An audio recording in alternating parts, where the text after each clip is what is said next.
ya maendeleo ni siasa kila mwananchi anataka. Hizi tractors ambao umeleta hapa ni tractors zitaenda katika constituencies zetu zote na zinasaidia wananchi kwa kufungua mabarabara. Hiyo ndio tunataka, na mtu akifanya maendeleo apewe nafasi amalize ule mkati wake na apewe hata mwingine.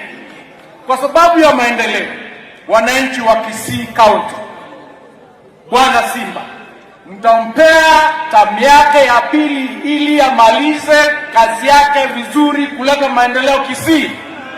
Hebu nionyeshe ni wangapi mtapea yeye nafasi amalize vizuri.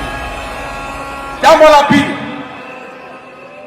mimi leo niko hapa kama waziri wa elimu, lakini pia kama kijana wenye kuzaliwa hapa nyumbani. Hapa nyumbani kumekuwa na mchezo kidogo. Tumeanza kuleta wale watu ambao wanapiga siasa ile ya national politics, wanatafuta viti lakini kwa siasa ya misingi ya kikabila. Watu wetu, wacha niwaelezee hivi, Bwana Mkisii peke yake ndiye anapatikana kila mahali ya nchi hii, na kwa sababu hiyo sisi tunataka siasa ya maendeleo na siasa ya amani. Kwa sababu gani? In 2007, the people who suffered most in this country are the people from Kisii because of politics of tribalism.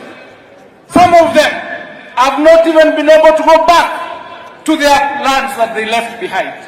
We shall therefore not allow anybody running for national office to run on our blood, to run on the basis of political division, to run on the politics of hatred, to run on the basis of tribalism.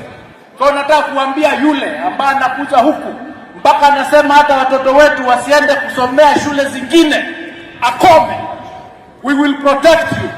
Tutaprotect watu wetu, na we will ensure that we will not allow our people kupelekwa kwa shimo. Mheshimiwa William Ruto ndiye ametupa hii kazi.